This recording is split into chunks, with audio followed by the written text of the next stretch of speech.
जी हां दोस्तों, भले ही भारत ने तीसरे टी20 मुकाबले में न्यूजीलैंड के खिलाफ शानदार जीत दर्ज की हो, लेकिन इसके बावजूद भारतीय टीम के हेड कोच गौतम गंभीर बिल्कुल भी खुश नजर नहीं आए। जीत के बाद जहां आमतौर पर टीम मैनेजमेंट राहत की सांस लेता है, वहीं गौतम गंभीर ने उल्टा कड़ा रुख अपनाते हुए चौथे टी20 मुकाबले से पहले पूरी टीम को साफ संदेश दे दिया है, यहां नाम नहीं, सिर्फ प्रदर्शन चलेगा। दोस्तों, यह बात किसी से छुपी नहीं है कि भारतीय टीम पहले ही इस सीरीज पर कब्जा जमा चुकी है, लेकिन गौतम गंभीर का फोकस अब सीरीज नहीं बल्कि आने वाला टी20 वर्ल्ड कप है। और यही वजह है कि उन्होंने चौथे टी20 मुकाबले के लिए भावनाओं में बहने की बजाय सख्त और बेरहम फैसला लिया है। गौतम गंभीर ने साफ तौर पर यह तय कर लिया है कि अब बेंच पर बैठे खिलाड़ियों को मौका दिया जाएगा। ऐसे खिलाड़ी जो अब तक एक भी मुकाबला नहीं खेले थे और लगातार अपनी बारी का इंतजार कर रहे थे, उन्हें सीधे प्लेइंग 11 में शामिल किया गया है। और दोस्तों, यह बदलाव सिर्फ एक या दो नहीं बल्कि तीन बड़े बदलाव हैं, जो पूरी टीम का संतुलन बदलकर रख देते हैं। सबसे बड़ी बात यह है कि गौतम गंभीर ने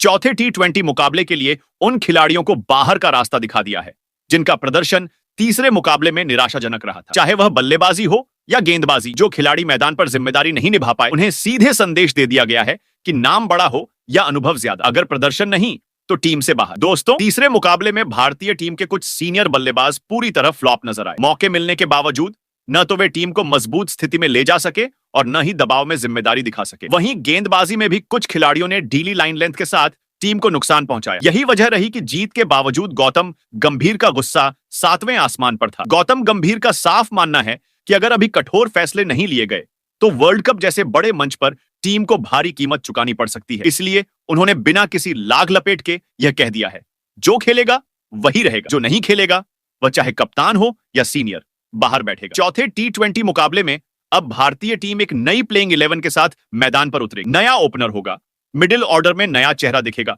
और तेज गेंदबाजी में भी बदलाव देखने को मिलेगा। मतलब साफ है, यह मुकाबला सिर्फ न्यूजीलैंड के खिलाफ नहीं बल्कि भारतीय खिलाड़ियों के लिए भी एक परीक्षा है। दोस्तों, गौतम गंभीर का इरादा बिल्कुल साफ है। वह टी20 वर्ल्ड कप में किसी तरह का समझौता नहीं करना चाहते। उन्हें एक ऐसी टीम चाहिए जो दबाव में टूटे नहीं बल्कि सामने वाली टीम को तोड़ दे। और चौथा टी20 मुकाबला उसी सोच की झलक है। अब देखना यह होगा कि नई प्लेइंग 11 के साथ उतरी टीम इंडिया न्यूजीलैंड को फिर से कुचलती है या नहीं। लेकिन एक बात तय है दोस्तों, गौतम गंभीर के द्वार में टीम इंडिया में अब सिर्फ प्रदर्शन बोलेगा, नाम नहीं। जी हां दोस्तों, आखिरकार वह सवाल जिसका जवाब हर क्रिकेट फैन जानना चाहता है। तीसरे टी20 मुकाबले में न्यूजीलैंड के खिलाफ धमाकेदार जीत हासिल करने के बावजूद आखिर क्यों भारतीय टीम के हेड कोच गौतम गंभीर भड़क उठे और क्यों उन्होंने बिना किसी हिचकिचाहट के चौथे टी20 मुकाबले से पहले टीम इंडिया की प्लेइंग 11 में बड़े बदलाव कर दिए। दोस्तों, इस वीडियो में हम आपको पूरी सच्चाई के साथ बताएंगे कि आखिर कौन कौन से खिलाड़ी चौथे टी20 मुकाबले से बाहर किए गए हैं और किन नए चेहरों को मौका दिया गया है। क्या इस बार किसी बड़े नाम की छुट्टी हुई है? क्या किसी सीनियर खिलाड़ी को बेंच पर बैठना पड़ा है? या फिर टीम इंडिया एक बिल्कुल नए कॉम्बिनेशन के साथ मैदान में उतरने वाली है? इन सभी सवालों के जवाब आपको इस वीडियो में विस्तार से मिलने वाले हैं। सिर्फ इतना ही नहीं दोस्तों, इस वीडियो में हम आपको यह भी बताएंगे कि भारत और न्यूजीलैंड के बीच चौथा टी20 मुकाबला कब खेला जाएगा, कहां खेला जाएगा और भारतीय समय के अनुसार कितने बजे से शुरू होगा। इसके साथ साथ यह जानकारी भी आपको दी जाएगी कि भारत में आप इस रोमांचक मुकाबले को किस टीवी चैनल पर लाइव देख सकते हैं और मोबाइल पर किस प्लेटफॉर्म पर लाइव स्ट्रीमिंग का मजा ले सकते हैं। दोस्तों, यह मुकाबला सिर्फ एक औपचारिक मैच नहीं है, यह उन खिलाड़ियों के लिए खुद को साबित करने का सुनहरा मौका है जिन्हें अब तक बेंच पर बैठकर इंतजार करना पड़ा। वहीं दूसरी ओर यह मुकाबला उन खिलाड़ियों के लिए खतरे की घंटी भी है जिनका प्रदर्शन पिछले मैच में निराशाजनक रहा था, क्योंकि गौतम गंभीर के एक फैसले ने साफ कर दिया है कि अब टीम इंडिया में नाम नहीं सिर्फ काम चलेगा। लेकिन दोस्तों, आगे बढ़ने से पहले हम आपसे एक सवाल जरूर पूछना चाहते हैं। आपकी नजर में ईशान किशन और अभिषेक शर्मा में से कौन ज्यादा खतरनाक विस्फोटक और मैच जिताऊ ओपनर बल्लेबाज है? कौन सा खिलाड़ी पावर प्ले में सामने वाली टीम की गेंदबाजी की कमर तोड़ सकता है? अपनी राय हमें नीचे कमेंट बॉक्स में जरूर बताइए, क्योंकि आपकी राय हमारे लिए बेहद अहम है। और हां दोस्तों, अगर आप भारतीय क्रिकेट से जुड़ी हर बड़ी और छोटी खबर सबसे पहले पाना चाहते हैं तो अभी हमारे इस वीडियो को लाइक जरूर करें, अपने इस चैनल संजू क्रिकेट वर्ल्ड को सब्सक्राइब करें और साथ ही ऑनल नोटिफिकेशन को ऑन करना बिल्कुल ना भूलें, ताकि आने वाली कोई भी बड़ी अपडेट आपसे छूट ना जाए। तो दोस्तों, ज्यादा भूमिका बांधे बिना अब वक्त आ गया है उस पूरी कहानी को जानने का जिसने चौथे टी20 मुकाबले से पहले भारतीय टीम की तस्वीर बदलकर रख दी है। चलिए दोस्तों, बिना देर किए आज की इस बेहद इंटरेस्टिंग और धमाकेदार वीडियो की शुरुआत करते हैं। तो दोस्तों, जैसा कि आप सभी अच्छे से जानते हैं कि भारतीय टीम अपने ही घर में न्यूजीलैंड की टीम के खिलाफ 5 मैचों की T20 सीरीज खेल रही है और इस सीरीज में अब तक जो कुछ भी हुआ है उसने न्यूजीलैंड की टीम की नींद उड़ाकर रख दी है। टीम इंडिया ने शुरुआत से ही इस सीरीज में अपना दबदबा दिखाया है और हर मुकाबले में न्यूजीलैंड को पूरी तरह बैकफुट पर धकेल दिया है। अगर सीरीज के अब तक के सफर पर नजर डालें तो पहले T20 मुकाबले में भारतीय टीम ने न्यूजीलैंड को 48 रनों से करारी शिकस्त दी। इसके बाद दूसरे मुकाबले में टीम इंडिया ने शानदार ऑलराउंड प्रदर्शन करते हुए न्यूजीलैंड को 8 विकेट से मात दी। वहीं तीसरे T20 मुकाबले में भी भारतीय टीम ने न्यूजीलैंड को 7 विकेट से हराकर यह साफ कर दिया कि इस सीरीज में फिलहाल मुकाबला एक तरफा है। इन लगातार 3 जीतों के साथ टीम इंडिया ने 3-0 से सीरीज पर कब्जा जमा लिया है। अब दोस्तों बारी है सीरीज के चौथे T20 मुकाबले की, जो विशाखापत्तनम के मशहूर doctor YS Rajasekhar Reddy cricket stadium में खेला जाने वाला है। यह मैदान बल्लेबाजों के लिए जाना जाता है और यहां अक्सर बड़े स्कोर देखने को मिलते हैं। ऐसे में यह मुकाबला और भी ज्यादा रोमांचक होने वाला है, जहां एक तरफ भारतीय टीम की नजर इस मुकाबले को जीतकर सीरीज को 4-0 से अपने नाम करने पर होगी, वहीं दूसरी तरफ न्यूजीलैंड की टीम के सामने इज्जत बचाने की चुनौती होगी। दोस्तों न्यूजीलैंड की टीम पहले ही सीरीज हार चुकी है और अब वह किसी भी हालत में इस चौथे T20 मुकाबले को जीतकर अपनी पहली जीत दर्ज करना चाहेगी। यही वजह है कि न्यूजीलैंड की टीम इस मैच में पूरी रणनीति, आक्रामक सोच और बेखौफ अंदाज के साथ मैदान पर उतरने वाली है। लेकिन दोस्तों अगर हम भारत और न्यूजीलैंड के बीच अब तक खेले गए T20 मुकाबलों के आंकड़ों पर नजर डालें तो तस्वीर पूरी तरह साफ हो जाती है। अब तक दोनों टीमों के बीच 27 T20 मुकाबले खेले गए हैं, जिनमें से भारतीय टीम ने 16 मुकाबलों में जीत दर्ज की है। वहीं न्यूजीलैंड की टीम सिर्फ 10 मुकाबले ही जीत पाई है, जबकि एक मुकाबला बिना किसी नतीजे के समाप्त हुआ है। ये आंकड़े साफ तौर पर बताते हैं कि T20 फॉर्मेट में भारतीय टीम का पलड़ा न्यूजीलैंड के मुकाबले भारी रहा है। हालांकि दोस्तों इसके बावजूद न्यूजीलैंड की टीम को हल्के में लेना बिल्कुल भी सही नहीं होगा, क्योंकि जब कोई टीम सीरीज हार चुकी होती है तो वह बिना किसी दबाव के खेलती है और अक्सर ऐसे में बड़े उलटफेर देखने को मिलते हैं। यही वजह है कि चौथा T20 मुकाबला कांटे का होने वाला है। इसी को देखते हुए दोस्तों भारतीय टीम के हेड कोच गौतम गंभीर पूरी तरह अलर्ट मोड में नजर आ रहे हैं। सीरीज जीतने के बावजूद उनका गुस्सा साफ देखने को मिल रहा है। गौतम गंभीर का फोकस अब सिर्फ और सिर्फ आने वाले बड़े टूर्नामेंट पर है। इसी कारण उन्होंने चौथे T20 मुकाबले के लिए भारतीय टीम की प्लेइंग 11 में बड़े और चौंकाने वाले बदलाव कर दिए। कुछ ऐसे खिलाड़ी जिनका प्रदर्शन उम्मीद के मुताबिक नहीं रहा, उन्हें बाहर का रास्ता दिखाया गया है, जबकि बेंच पर बैठे खतरनाक और युवा खिलाड़ियों को मौका दिया गया है। दोस्तों यह साफ संकेत है कि अब टीम इंडिया में नाम से नहीं सिर्फ प्रदर्शन से जगह मिलेगी। चौथे T20 मुकाबले में भारतीय टीम एक नई सोच, नई ऊर्जा और नए जोश के साथ मैदान पर उतरने वाली है। नई ओपनर, नया मिडिल ऑर्डर और एक नया तेज गेंदबाज, यह सब न्यूजीलैंड के लिए खतरे की घंटी है। तो दोस्तों तय है कि भारत और न्यूजीलैंड के बीच खेला जाने वाला यह चौथा T20 मुकाबला सिर्फ एक मैच नहीं बल्कि इज्जत, आत्मसम्मान और दबदबे की जंग होने वाला है। अगर आप भी इस महामुकाबले की हर अपडेट सबसे पहले पाना चाहते हैं तो अभी प्रेस सब्सक्राइब बटन पर क्लिक कर दीजिए, वीडियो को लाइक कीजिए। तो दोस्तों अब सबसे जरूरी जानकारी की बात कर लेते हैं कि भारत और न्यूजीलैंड के बीच होने वाले चौथे T20 मुकाबले का लाइव मजा आप कब, कहां और कैसे उठा सकते हैं, क्योंकि हर क्रिकेट फैन यही जानना चाहता है कि इस हाई वोल्टेज मुकाबले को अपने मोबाइल और टीवी पर किस प्लेटफॉर्म पर देखा जाए। दोस्तों अगर आप इस रोमांचक चौथे T20 मुकाबले को अपने मोबाइल फोन पर लाइव स्ट्रीमिंग के जरिए देखना चाहते हैं तो आपके लिए सबसे बेहतर विकल्प है जियो स्टार ऐप। इस प्लेटफॉर्म पर आपको मुकाबले की फुल HD क्वालिटी में लाइव स्ट्रीमिंग देखने को मिलेगी। खास बात यह है कि यहां अलग अलग भाषाओं में कमेंट्री का भी विकल्प मौजूद रहेगा, जिससे आप अपनी पसंद की भाषा में मैच का आनंद ले सकते हैं। वहीं दोस्तों अगर आप उन दर्शकों में से हैं जो बड़े स्क्रीन पर मैच देखने का मजा लेना पसंद करते हैं तो आपके लिए भी शानदार व्यवस्था की गई है। टीवी पर इस चौथे T20 मुकाबले का लाइव प्रसारण स्टार स्पोर्ट्स नेटवर्क के चैनलों पर किया जाएगा। यहां आपको बेहतरीन पिक्चर क्वालिटी और एक्सपर्ट कमेंट्री के साथ पूरा मुकाबला देखने को मिलेगा। तो दोस्तों चाहे मोबाइल हो या टीवी, भारत और न्यूजीलैंड के बीच होने वाले इस चौथे T20 मुकाबले को देखने का कोई मौका आप मिस नहीं करेंगे। दोस्तों अब बात करते हैं विशाखापत्तनम के YS Rajasekhar Reddy cricket stadium की पिच की, जहां भारत और न्यूजीलैंड के बीच चौथा T20 मुकाबला खेला जाना है। इस मैदान की पहचान हमेशा से एक हाई स्कोरिंग वेन्यू के रूप में रही है और यहां बल्लेबाजों को जमकर रन बनाने का मौका मिलता है। इस स्टेडियम की पिच से गेंदबाजों को शुरुआत में अच्छी गति और उछाल देखने को मिलती है, जिससे गेंद बल्ले पर आसानी से आती है। यही वजह है कि यहां स्ट्रोक प्ले करना काफी आसान माना जाता है और बल्लेबाज खुलकर अपने शॉट्स खेल सकते हैं। पावर प्ले ओवर्स में खास तौर पर रन तेजी से बनते हुए देखने को मिलते हैं। हालांकि इस मैदान की बड़ी बाउंड्री कभी कभी बल्लेबाजों के लिए चुनौती जरूर बनती है, लेकिन अगर टाइमिंग सही हो तो यहां छक्कों की भी भरमार देखने को मिलती है। आंकड़ों की बात करें तो इस मैदान पर पहली पारी का औसत स्कोर करीब 148 रन रहा है, जो यह साफ दिखाता है कि यह बल्लेबाजी के लिए बेहतरीन विकेट है। यहां अब तक का सर्वश्रेष्ठ स्कोर 215 रन रहा है,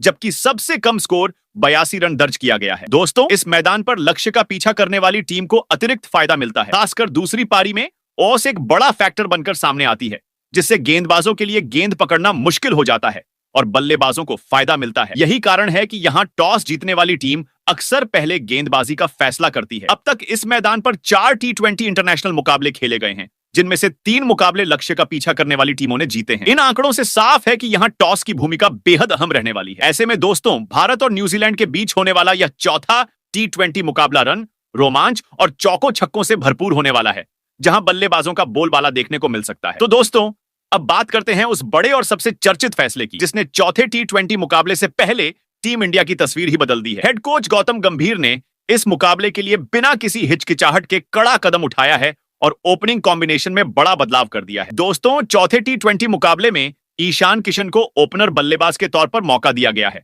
जबकि संजू सैमसन को प्लेइंग 11 से बाहर कर दिया गया। इसकी सबसे बड़ी वजह है संजू सैमसन का लगातार खराब प्रदर्शन। अब तक खेले गए तीनों T20 मुकाबलों में संजू सैमसन का बल्ला पूरी तरह शांत रहा और वह टीम को मजबूत शुरुआत देने में नाकाम साबित हुए। वहीं दूसरी ओर ईशान किशन का प्रदर्शन इस सीरीज में काफी प्रभावशाली रहा है। पहले T20 मुकाबले में वह जल्दी आउट हो गए थे, लेकिन इसके बाद उन्होंने जबरदस्त वापसी की। दूसरे T20 मुकाबले में ईशान किशन ने अपनी आक्रामक बल्लेबाजी से सभी का ध्यान खींचा। वहीं तीसरे T20 मुकाबले में उन्होंने सिर्फ 13 गेंदों का सामना करते हुए 3 चौके और 2 छक्कों की मदद से 28 रन की विस्फोटक पारी खेली और भारतीय टीम को तेज शुरुआत दिलाई। दोस्तों, ईशान किशन की सबसे बड़ी ताकत उनका निडर अंदाज है। वह पावर प्ले में बिना डरे बड़े शॉट खेलने के लिए जाने जाते हैं। यही वजह है कि जब भी ईशान किशन ओपनिंग में उतरते हैं तो उनका स्ट्राइक रेट और प्रभाव दोनों ही कई गुना बढ़ जाता है। कोच गौतम गंभीर भी यही चाहते हैं कि टीम इंडिया को चौथे T20 मुकाबले में एक तूफानी शुरुआत मिले, ताकि न्यूजीलैंड की टीम पर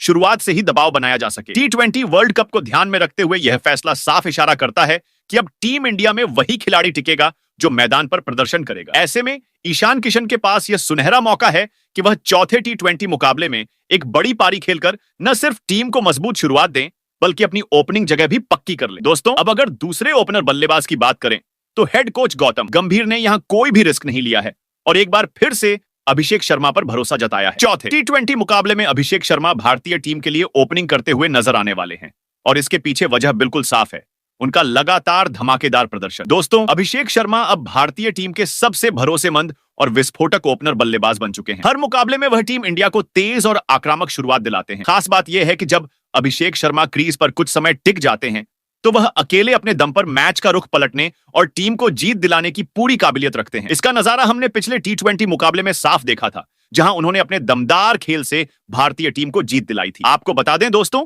पिछले मुकाबले में अभिषेक शर्मा ने इतिहास रच दिया था। उन्होंने सिर्फ 14 गेंदों में अपना अर्धशतक पूरा किया, जिससे वह भारत के लिए सबसे कम गेंदों में अर्धशतक लगाने वाले दूसरे बल्लेबाज बन गए। इतना ही नहीं, उन्होंने केवल 20 गेंदों का सामना करते हुए 7 चौके और 5 छक्कों की मदद से 68 रनों की विस्फोटक और मैच जिताऊ पारी खेली थी। दोस्तों, अभिषेक शर्मा का अंदाज पूरी तरह निडर है। वह हर गेंद पर रन बनाने की सोच के साथ मैदान पर उतरते हैं और विरोधी गेंदबाजों की लाइन और लेंथ पूरी तरह बिगाड़ देते हैं। यही वजह है कि अब विपक्षी टीमों के गेंदबाज उनके नाम से ही दबाव में आ जाते हैं। T20 फॉर्मेट में अभिषेक शर्मा को इसी कारण सबसे खतरनाक बल्लेबाजों में गिना जाने लगा है। अब दोस्तों, चौथे T20 मुकाबले में भी अभिषेक शर्मा की नजर एक बार फिर से अपने बल्ले से आग उगलने पर होगी, ताकि भारतीय टीम को शुरुआत से ही मैच पर पकड़ दिलाई जा सके। दोस्तों, अब बारी आती है भारतीय टीम के नंबर 3 बल्लेबाज की, जहां हेड कोच गौतम गंभीर ने बिना किसी संदेह के सूर्य कुमार यादव पर भरोसा जताया है। चौथे T20 मुकाबले में सूर्य कुमार यादव एक बार फिर भारतीय टीम की रीढ़ बनकर मैदान पर उतरने वाले हैं। वजह बिल्कुल साफ है, सूर्य कुमार यादव अब पूरी तरह से अपनी लय और फॉर्म में लौट चुके हैं।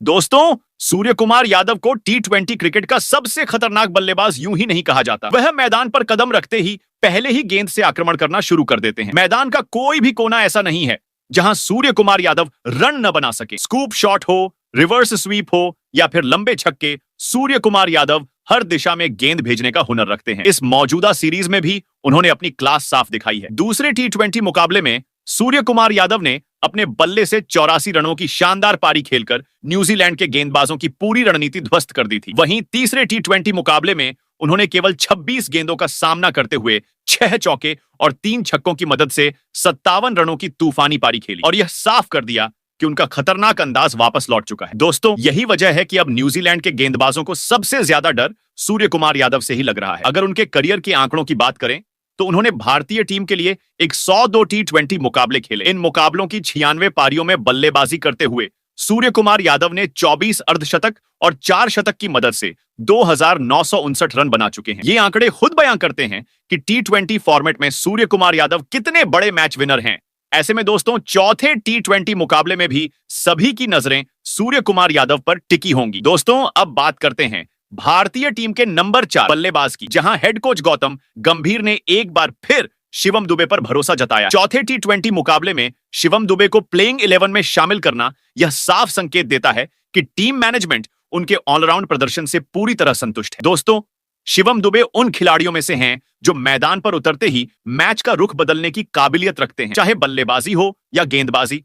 शिवम दुबे दोनों ही विभागों में भारतीय टीम के लिए लगातार योगदान दे रहे हैं। जब भी उन्हें बल्लेबाजी का मौका मिला है, उन्होंने अपने ताकतवर शॉट से रन बटोरते हुए टीम को मजबूत स्थिति में पहुंचाया है। मिडिल ऑर्डर में उनकी मौजूदगी टीम इंडिया को अतिरिक्त गहराई और मजबूती देती है। इतना ही नहीं दोस्तों, गेंदबाजी में भी शिवम दुबे ने अपनी उपयोगिता साबित की है। जब जब कप्तान ने उन्हें गेंद सौंपी है, उन्होंने अहम मौकों पर विकेट निकालकर भारतीय टीम को मैच में वापसी कराई है। उनकी तेज और सटीक गेंदबाजी ने विपक्षी बल्लेबाजों को कई बार परेशानी में डाला है। हालांकि इस मौजूदा टी20 सीरीज में शिवम दुबे को ज्यादा बल्लेबाजी करने का मौका नहीं मिला है, लेकिन जब भी वह मैदान पर आए हैं, उन्होंने अपने आत्मविश्वास और आक्रामक अंदाज से प्रभावित किया। गेंदबाजी में उन्होंने मौके का पूरा फायदा उठाते हुए विकेट निकालकर टीम इंडिया को संतुलन प्रदान किया है। दोस्तों, यही वजह है कि हेड कोच गौतम गंभीर ने चौथे टी20 मुकाबले में भी शिवम दुबे को नंबर 4 पर मौका दिया। उनका ऑलराउंड खेल भारतीय टीम के लिए किसी वरदान से कम नहीं है। अब देखना दिलचस्प होगा कि क्या शिवम दुबे इस मुकाबले में भी अपने बल्ले और गेंद दोनों से न्यूजीलैंड की टीम पर दबाव बना पाते हैं या नहीं। दोस्तों, अब अगर बात करें भारतीय टीम के नंबर 5 बल्लेबाज की, तो यहां भी हेड कोच गौतम गंभीर ने कोई प्रयोग नहीं किया है और एक बार फिर हार्दिक पांड्या पर भरोसा जताया है। चौथे टी20 मुकाबले में हार्दिक पांड्या का प्लेइंग 11 में होना टीम इंडिया के लिए सबसे बड़ी ताकतों में से एक माना जा रहा है। दोस्तों, हार्दिक पांड्या सिर्फ एक खिलाड़ी नहीं बल्कि एक पूरा मैच पैकेज है। उनकी मौजूदगी से भारतीय टीम की बल्लेबाजी और गेंदबाजी दोनों ही विभाग अपने आप मजबूत हो जाते हैं। हार्दिक पांड्या को दबाव में खेलना सबसे ज्यादा पसंद है और यही उनकी सबसे बड़ी खासियत भी है। जब मैच फंसा होता है, जब हालात मुश्किल होते हैं, तब हार्दिक पांड्या का असली रूप देखने को मिलता है। अगर बल्लेबाजी की बात करें तो हार्दिक पांड्या बड़े बड़े शॉट खेलने की जबरदस्त क्षमता रखते हैं। वह मैदान पर उतरते ही गेंदबाजों पर दबाव बना देते हैं और कुछ ही गेंदों में मैच का रुख बदल सकते हैं। वहीं गेंदबाजी में हार्दिक पांड्या की तेज रफ्तार और सटीक लाइन लेंथ उन्हें बेहद खतरनाक बनाती है। जरूरत पड़ने पर वह अहम विकेट निकालकर विपक्षी टीम की कमर तोड़ देते हैं। दोस्तों, यही वजह है कि हार्दिक पांड्या को एक परफेक्ट ऑलराउंडर माना जाता है। वह बल्लेबाजी करते वक्त एक शुद्ध बल्लेबाज की तरह नजर आते हैं और गेंदबाजी करते वक्त एक आक्रामक तेज गेंदबाज की भूमिका निभाते हैं। ऐसे में अगर चौथे टी20 मुकाबले में हार्दिक पांड्या को बल्लेबाजी और गेंदबाजी दोनों का मौका मिलता है, तो यह तय है कि वह अपने ऑलराउंड प्रदर्शन से मुकाबले पर पूरी तरह असर डालेंगे। दोस्तों, अब बात करते हैं भारतीय टीम के छठे नंबर की, जहां हेड कोच गौतम गंभीर ने फिनिशर की भूमिका के लिए एक बार फिर रिंकू सिंह पर भरोसा जताया है। चौथे टी20 मुकाबले में रिंकू सिंह का प्लेइंग 11 में होना टीम इंडिया के लिए बेहद अहम माना जा रहा है। दोस्तों, यह बात सही है कि रिंकू सिंह को हर मुकाबले में बल्लेबाजी करने का ज्यादा मौका नहीं मिल पाता। कई बार तो वह बिना बल्लेबाजी किए ही पवेलियन लौट जाते हैं, लेकिन जब जब उन्हें क्रीज पर उतरने का मौका मिला है, उन्होंने अपने बल्ले से यह साबित किया है कि वह भारत के सबसे भरोसेमंद फिनिशर हैं। आप सभी को दूसरा टी20 मुकाबला जरूर याद होगा, जहां रिंकू सिंह को बल्लेबाजी करने का मौका मिला और उन्होंने न सिर्फ भारतीय टीम की पारी को संभाला, बल्कि 44 रनों की बेहद अहम और मैच का रुख बदलने वाली पारी खेली थी। उस पारी में उन्होंने संयम भी दिखाया और जरूरत पड़ने पर आक्रामक शॉट्स भी लगाए। दोस्तों, रिंकू सिंह की सबसे बड़ी ताकत यही है कि वह कम गेंदों में ज्यादा रन बनाने की काबिलियत रखते हैं। आखिरी ओवरों में उनका शांत दिमाग और मजबूत तकनीक भारतीय टीम को शानदार फिनिश दिलाने में मदद करती है। वह दबाव में घबराते नहीं हैं और मैच को अंत तक ले जाने की कला अच्छी तरह जानते हैं। ऐसे में अगर चौथे टी20 मुकाबले में रिंकू सिंह को बल्लेबाजी करने का मौका मिलता है, तो यह तय है कि वह अपने बल्ले से भारतीय टीम को एक बार फिर शानदार फिनिशिंग टच देने की पूरी कोशिश करेंगे। दोस्तों, अब अगर हम भारतीय टीम के 7वें नंबर की बात करें तो यहां हेड कोच गौतम गंभीर ने चौथे T20 मुकाबले के लिए एक अहम और सोच समझकर लिया गया फैसला किया है। इस मुकाबले में हर्षित राणा को प्लेइंग 11 से बाहर रखा गया है और उनकी जगह अक्षर पटेल को टीम में शामिल किया गया है। दोस्तों, अक्षर पटेल अब पूरी तरह से फिट हो चुके हैं और मैच खेलने के लिए तैयार हैं। ऐसे में T20 वर्ल्ड कप को ध्यान में रखते हुए टीम मैनेजमेंट ने उन्हें एक बार फिर प्लेइंग 11 में मौका दिया है। अक्षर पटेल सिर्फ एक स्पिन गेंदबाज ही नहीं है, बल्कि वह एक बेहतरीन ऑलराउंडर भी है जो टीम को दोनों विभागों में मजबूती देते हैं। आप सभी जानते हैं कि अक्षर पटेल अपनी सटीक गेंदबाजी से बीच के ओवरों में रन रोकने के साथ साथ अहम विकेट निकालने की क्षमता रखते हैं। वहीं बल्लेबाजी में भी वह निचले क्रम में उपयोगी रन बनाकर टीम को संभालने का काम करते हैं। कई मौकों पर अक्षर पटेल ने दबाव की स्थिति में शांत दिमाग से खेल दिखाया है। दोस्तों, अगर चौथे T20 मुकाबले में अक्षर पटेल को बल्लेबाजी और गेंदबाजी दोनों का मौका मिलता है तो यह तय है कि वह अपने अनुभव और ऑलराउंड प्रदर्शन से भारतीय टीम के लिए अहम भूमिका निभाते हुए नजर आएंगे। वहीं दोस्तों, 8वें नंबर पर भारतीय टीम के लिए हेड कोच गौतम गंभीर ने अनुभवी और भरोसेमंद स्पिन गेंदबाज कुलदीप यादव को प्लेइंग 11 में शामिल किया है। कुलदीप यादव को उनकी शानदार चाइनामैन गेंदबाजी के लिए जाना जाता है जो किसी भी बल्लेबाज को आसानी से छकाने की क्षमता रखती है। T20 फॉर्मेट में कुलदीप यादव बीच के ओवरों में रन गति पर ब्रेक लगाने के साथ साथ लगातार विकेट निकालने के लिए मशहूर है। दोस्तों, कुलदीप यादव जब भी गेंद हाथ में लेते हैं तो बल्लेबाजों पर दबाव साफ दिखाई देता है। उनकी गेंदों में फ्लाइट, टर्न और विविधता होती है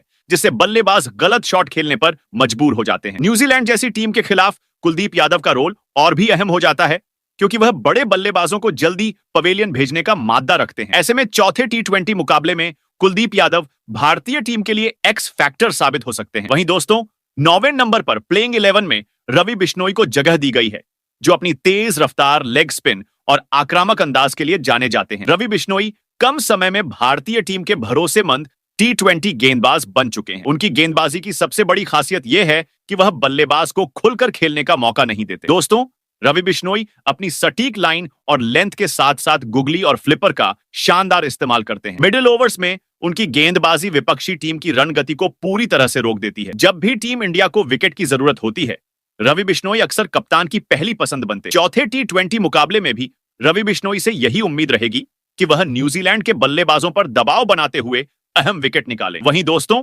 10वें नंबर पर भारतीय टीम की गेंदबाजी की रीढ़ कहे जाने वाले जसप्रीत बुमराह को एक बार फिर प्लेइंग 11 में शामिल किया गया है। बुमराह आज के समय में न सिर्फ भारत बल्कि दुनिया के सबसे खतरनाक तेज गेंदबाजों में गिने जाते हैं। उनकी यॉर्कर, स्लोअर बॉल और सटीक लेंथ बल्लेबाजों के लिए किसी बुरे सपने से कम नहीं होती। दोस्तों, जसप्रीत बुमराह नई गेंद से विकेट निकालने के साथ साथ डेथ ओवर्स में रन रोकने में माहिर है। दबाव की स्थिति में बुमराह का अनुभव टीम इंडिया के लिए बेहद काम आता है। जब मैच फंसा हुआ होता है तब बुमराह अपनी गेंदबाजी से मैच का रुख पलटने की क्षमता रखते हैं। चौथे T20 मुकाबले में भी उनसे एक बार फिर घातक स्पेल की उम्मीद होगी। वहीं दोस्तों, प्लेइंग 11 के 11वें और आखिरी खिलाड़ी के तौर पर अर्शदीप सिंह को शामिल किया गया है। अर्शदीप सिंह भारतीय टीम के उभरते हुए तेज गेंदबाज हैं जिन्होंने कम समय में अपनी अलग पहचान बना ली है। उनकी सबसे बड़ी ताकत है नई गेंद से स्विंग और डेथ ओवर्स में सटीक यॉर्कर डालने की क्षमता। दोस्तों, अर्शदीप सिंह बाएं हाथ के तेज गेंदबाज हैं